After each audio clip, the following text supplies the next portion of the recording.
Edis dulu aja dah sok-sokan. Ternyata kosong. Dilibas oleh mualaf Jonathan Nandar. Saya melihat di Facebook, di YouTube, menyatakan bahwa Edis ini ahlul Quran, pakar Quran. Betul demikian, Bang Edis? Sampai sekarang saya merasa tidak satu muslim pun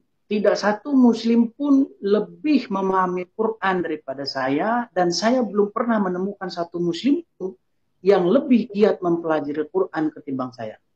Oke. Sekarang pertanyaan kedua, ya. Yang Mas Edis pelajari itu original teks apa terjemahan? Begini, Kang. Enggak, jawab saja dulu, Bang. Kang Edis. Bang Edis, jawab saja dulu. Masalah nanti berapologet belakangan. Ya, jawab saja dulu. Yang selama ini Bang Edis pelajari original teks atau terjemahan? Dua-duanya. Dua-duanya. Bang Edis tahu tidak, untuk memahami Al-Quran harus punya dasar, harus punya basic kompetensi tentang itu apa balago, tentang itu apa nahwu dan sorof, dan lain sebagainya. Apakah Bang Edis pernah gitu mencoba mempelajari hal itu? Tentu saya mempelajari juga. Hanya saja saya memiliki kritik-kritik terhadap ilmu-ilmu itu. Ilmu-ilmu nahwu, sorof, balaghah, dan sebagainya. Saya punya kritik terhadap ilmu-ilmu itu. Oke. Sekarang boleh tidak? Saya akan tunjukkan ya pengakuan Bang Edis ini benar atau tidak. Langsung ayatnya saja biar nggak melebar kemana-mana. Ya. Maryam 30 dan 31. Enggak. Iya, itu pasti kita bahas. Nah, Bang Edis sudah melihat gambar di situ? Belum? Kelihatan. Hanya bahasa Indonesia. Huruf Latin. Kelihatan sangat jelas. Oke loh ya. Sekarang aku mau tanya, Dis, kamu katanya belajar balago. Ini bacanya apa, Dis? Yang mana? Yang aku bol itu. Wah, kecil sekali. Itu depannya kayaknya alif, terus shin, terus belakangnya mim itu kalau nggak salah apa itu.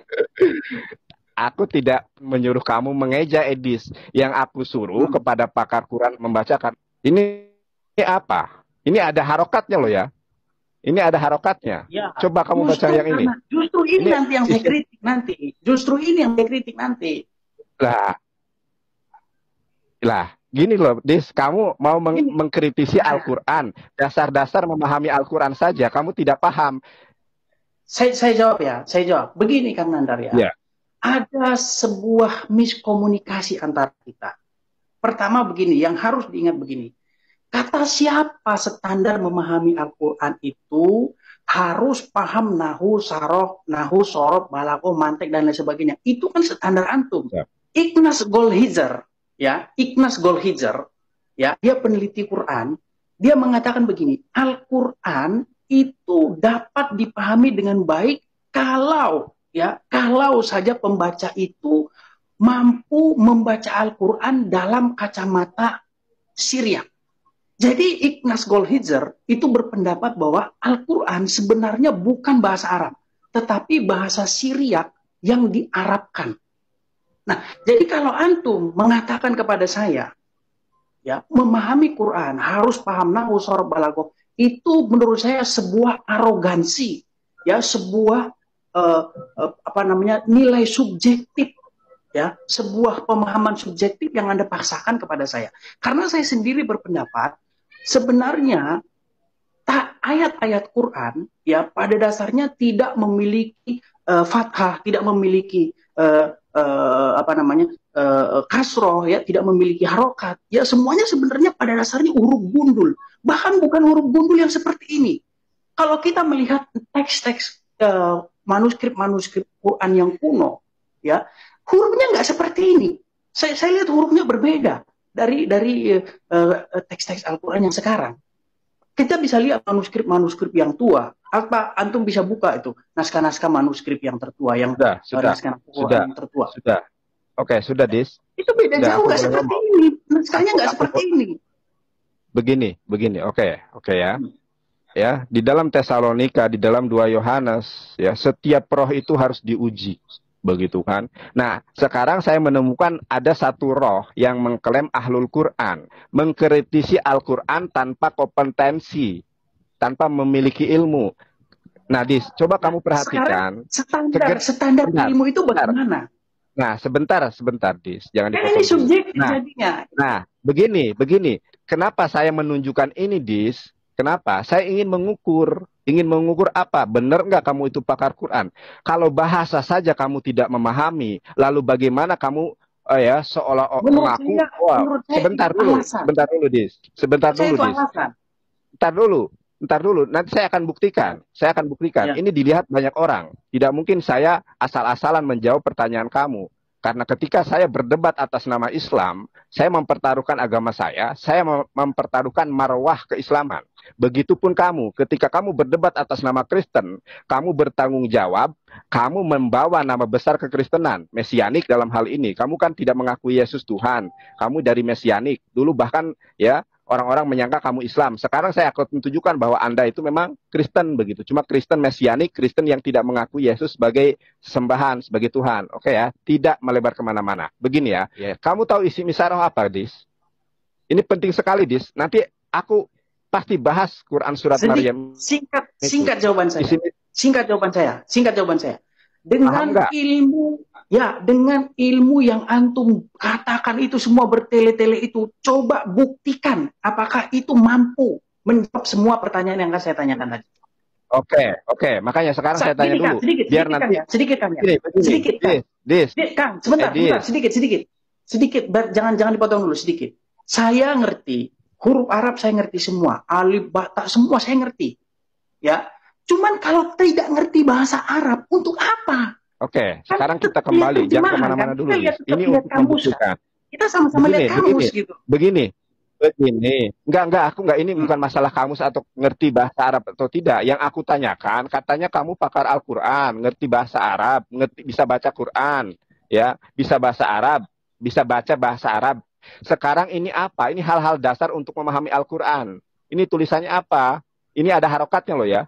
Saya hanya ingin melihat audien ini memahami betul enggak Edis itu pakar Al-Quran. Sekarang pertanyaan saya, kamu bisa baca ini atau tidak? Sebentar, coba agak besarin ya. Itu depannya itu ini alif, ada kasroh 1 di bawah ya. Sudah besar ini loh. Nih aku besarin lagi. Ya bentar. Nah, baca dulu, bisa nggak? 1, 2, 3, 4, 5. Isbam apa ya? Isbun. Apa itu? Silakan apa-apa. Ya. 1, 2, 3, 4, 5, 6, 7, 8, 9, 10. KO. Udah KO kamu di dalam hal ini. Para pemirsa, para audien, ternyata Edis ini nggak bisa bahasa Arab. Ini tulisannya ismul isarah lil qarib, kata tunjuk dekat. Ada haza, hazihi. Ini ada hal-hal dasar yang ingin aku kenalkan kepada kamu secara gratis. Jadi ketika aku berdebat dengan kamu, begini. Edis. Dari tadi ente terus yang ngomong, saya nggak ngomong. Dari tadi ente terus yang ngomong 20 menit. Iya kan? Edis, sebentar, Edis. Kita gantian dong ngomongnya. Bahas ini, dengar dulu. Yang antum bahas ini itu jago-jagoan baca huruf hijaiyah, bukan jago-jagoan memahami Quran. Jago-jagoan membaca huruf hijaiyah. Iya, ada hubungannya. Sekarang gini saja, kita masuk ke materi. Oke, kita masuk ke tema. Kenapa saya jawab dulu, saya jawab juga ini. Ini harus saya jawab juga. Kalau cuma jago-jagoan baca huruf hijaiyah, saya akui antum lebih jago. Tapi kalau soal memahami Al-Quran, ayo kita buktikan. Bagaimana kamu bisa memahami Al-Quran? Hal-hal dasar, prinsip dasar untuk memahami Al-Quran saja, kamu tidak tahu. Untuk membuktikan kepada teman-teman bahwa dia itu hanya belajar dari terjemahan. Oke, kita masuk ya.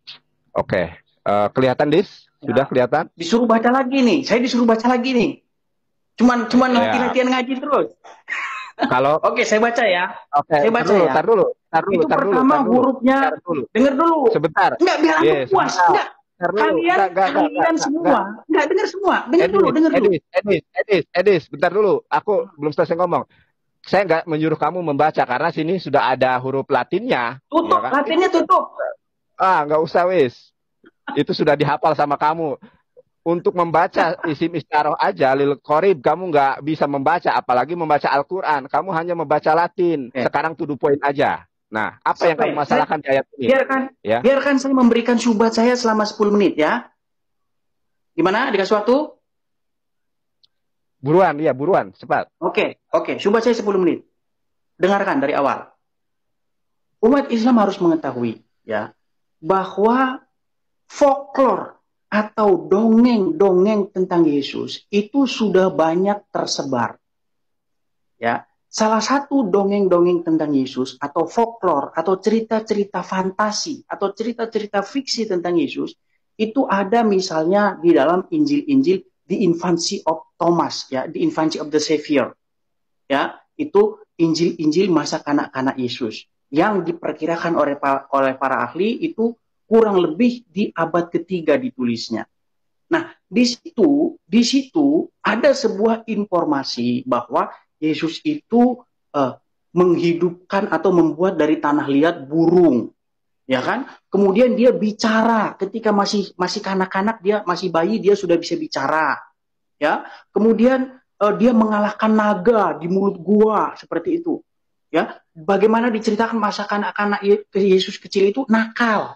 Ya, dia membuat burung dari tanah liat, dia ngisengin anak-anak kecil dan lain sebagainya. Itu ada semua, ya. Itu semua dongeng-dongeng tentang Yesus yang oleh Kristen perdana sudah dinyatakan sebagai folklore atau sebagai cerita-cerita fantasi, cerita-cerita fiksi tentang Yesus. Nah, yang ingin saya tanyakan kepada antum Ustadz, ya, di dalam Quran, terutama di dalam ayat yang kita bahas ini, di dalam Quran surat 30 dan 31, di situ kan ada kata-kata qala, ya. Ini kalau sering kalian mempermasalahkan saya nggak bisa ini dan lain sebagainya, sekarang itu kan toh tetap ada artinya gitu loh. Dengar dulu, ini waktu saya.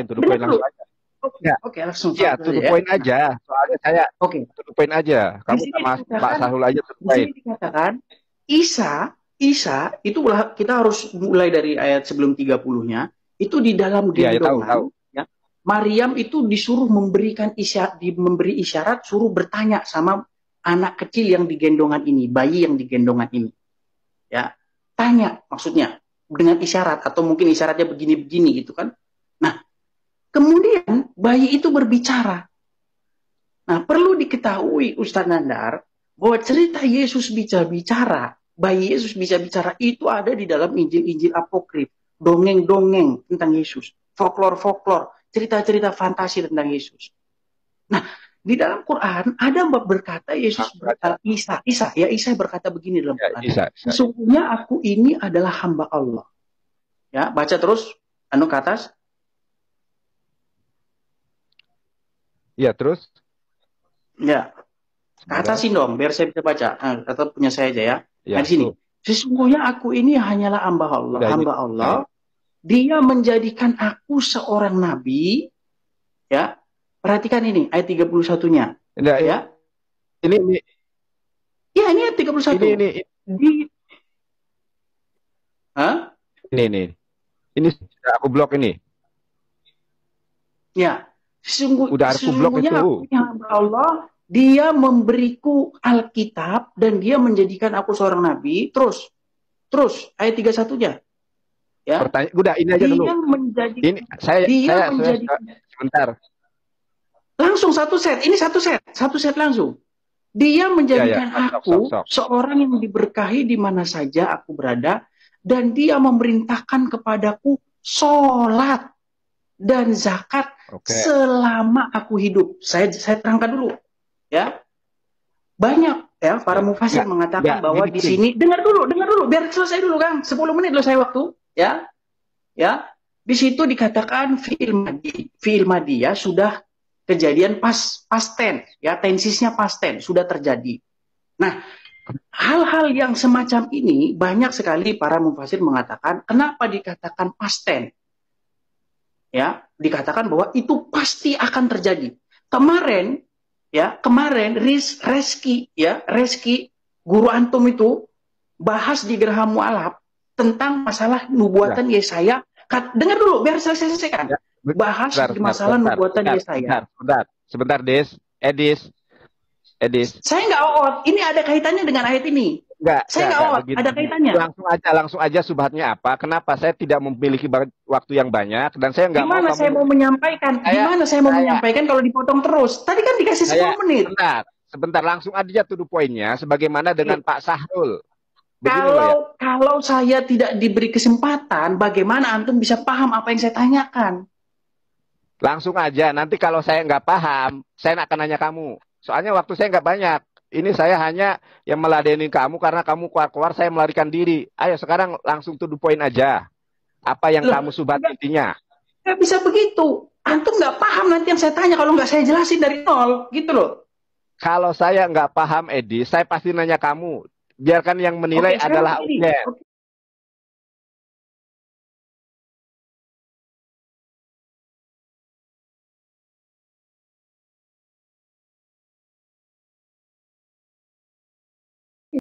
Sekarang begini. Silakan jawab. Bagaimana bayi Isa diperintahkan untuk sholat dan zakat selama dia hidup? Coba jelaskan dulu. Bagaimana bayi yang di dalam kandungan diperintahkan untuk sholat? Oke. Sekarang saya akan melampirkan dulu slide-nya, biar nanti pemirsa juga bisa melihat ya. Ini akan saya tunjukkan kebodohan kamu di dalam memahami Al-Quran, karena kamu tidak bisa membaca Arab, itu yang pertama, dan kamu tidak tahu ilmu-ilmu dasar dalam memahami Al-Quran. Oke ya, saya akan jelaskan. Begini ya, akar permasalahannya adalah dia memerintahkan kepadaku sholat, menunaikan zakat selama aku hidup. Iya kan? Lalu kamu berhalusinasi. Bagaimana orang bayi kecil kok disuruh kepada Isa sholat? Dia kan masih bayi, masih belum bisa ngapa-ngapain. Di dalam sebuah tafsir itu asbabun nuzul ayat ini itu menceritakan bahwa ketika kok asbabun nuzul, coba jelaskan dengan ilmu yang antum beber-beberkan tadi. Dengan ilmu yang antum pamerin tadi. Coba Pak jelaskan dengan itu. Makanya ente diam dulu. Saya belum selesai menjelaskan. Nabi Isa alaihissalam ketika akan disuruh berbicara oleh Maryam, itu kan Nabi Isa alaihissalam lagi netek, lagi menyusu ya di payudaranya Maryam gitu ya. Dia menjadikan aku seorang yang diberkati di mana saja aku berada, dan dia memerintahkan. Poinnya adalah bukan itu poinnya. Iya. Sobatnya bukan di situ. Memerintahkan kepadaku sholat dan zakat selama aku hidup. Ya. Iya, tahu. Asal katanya permasalahannya itu di sini.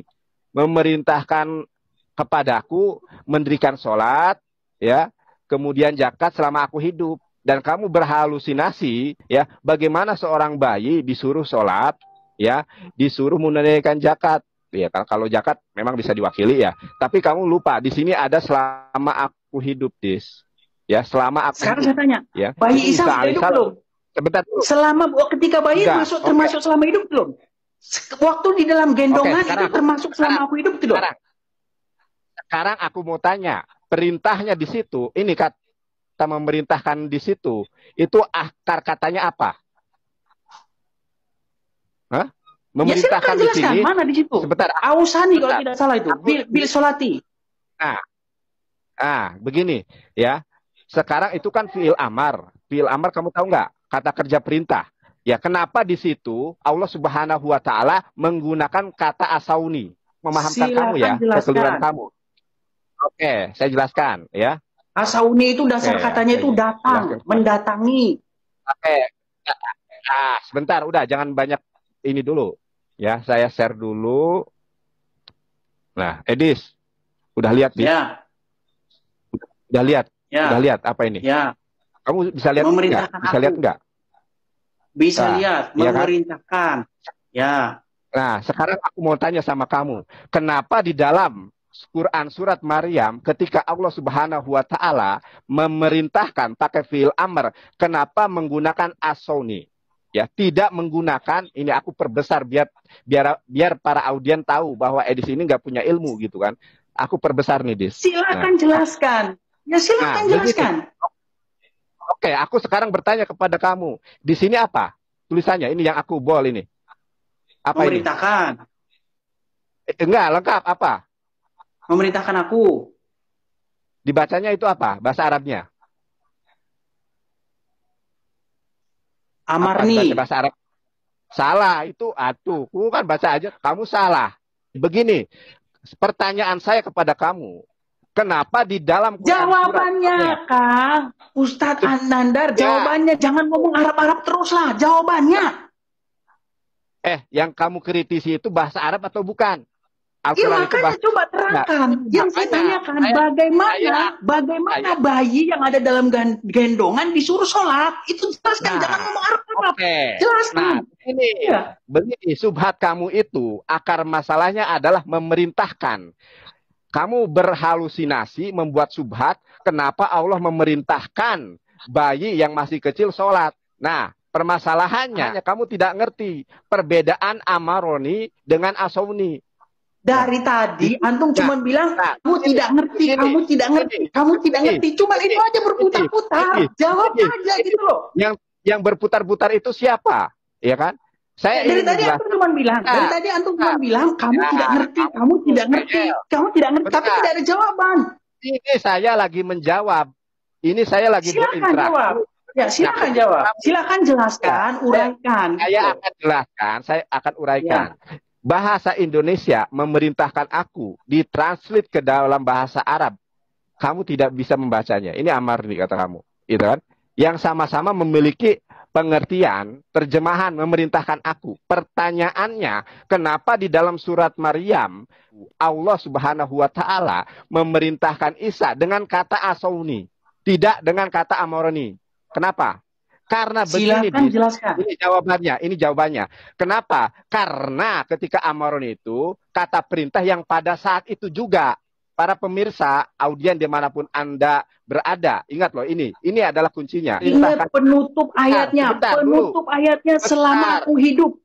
Kang Nandar, baca penutup ayatnya sampai selesai. Itu antum cuma ilmu cocokmologi. Itu ilmu cocokmologi, ilmu yang antum adakan. Sekarang enggak, dengar dulu. Di bawah itu sebentar dulu, Dis. Bentar dulu, kamu nggak kooperatif. Saya jelaskan dari awal juga kamu tidak bisa bahasa Arab kok. Begini, tolong hargai saya. Saya sudah dengar dulu. Sedikit, biar saya sampaikan. Baca sampai selesai ayat itu bunyinya di bawahnya, selama aku hidup, memerintahkan selama aku hidup. Saya sudah membacanya sampai selesai. Saya akan menjelaskannya kepada saudara sampai tuntas. Jangan dipotong dulu. Kenapa di dalam surat Maryam ayat 31 di situ menggunakan al-sawni, tidak menggunakan amoroni? Kenapa? Karena ya orang Arab saja tidak ada yang pernah mengkritisi ini. Yang ketika Al-Quran turun kepada Nabi Muhammad SAW, orang Arab kata siapa? Antum kan beralasan saya buru-buru. Enggak, antum dari tadi beralasan saya buru-buru. Antum mau lari. Kalau ini mau kita tuntaskan, antum mau lari kan? Bilang saja kalau mau lari. Bukan lari. Antum dari tadi beralasan mau buru-buru. Sekarang gini, antum mengatakan, dengar dulu. Antum mengatakan, begini. Tidak ada tes ini, padahal ada. Nih, sebentar dulu. Kenapa di dalam Quran surat Maryam ayat 31 tidak menggunakan amoroni? Karena perintah tersebut bukan harus dijalankan oleh Isa ketika Isa alaihissalam masih bayi. Secara nalar pun ya, perintahnya itu adalah selama aku hidup. Di akhir ayat saja sudah mengatakan selama aku hidup. Artinya apa? Ketika seorang itu sudah mukallaf, ya sudah dibebankan kewajiban, baru Isa melaksanakan perintah Allah tersebut, bukan ujug-ujug ketika bayi. Oleh karenanya di situ tidak menggunakan kata yang saya bol ini, begitu kan? Memerintahkan kepadaku. Nah, ini memerintahkan aku terjemahannya seperti ini. Amoroni, ya. Kalau kita melihat, ya kan? Di sini pakai apa? Ya, wa ausawni. Aduh, nggak bisa. Nah, tidak mengatakan amroni. Ya, amoroni, ya, fi'il amr juga. Kenapa menggunakan ini? Karena perintah tersebut berlaku ketika Isa alaihissalam sudah mukallaf, sudah balik, gitu. Sudah bisa melakukan perintah tersebut, begitu. Oleh karenanya di sini menggunakan wa ausoni, bukan wa ammaroni, ya. Jadi berlaku perintah tersebut ketika Isa sudah mampu, sudah bisa berjalan, ya, sudah besar, sudah mukalaf kalau di dalam perspektif Islam. Inilah musuh-musuh Islam membuat subhat, bahasa Arab gak ngerti, isim isaroh lil qorib gak ngerti, dan lain sebagainya, suruh membaca itu tadi isim isaroh juga nggak paham, ujuk-ujuk mengkritisi Al-Quran, membedakan wa ausoni dengan wa ammaroni, fil amr, sama-sama fil amr tidak bisa. Padahal ayatnya sudah jelas di sini. Ya, memerintahkan kepadaku selama aku hidup. Dan ini pun membuktikan kepada kita bahwa posisi Isa itu dalam perspektif Islam maupun Kristen, seorang nabi, berkata Isa ingin menegaskan bahwa dia itu bukan Tuhan, hanya hamba Allah.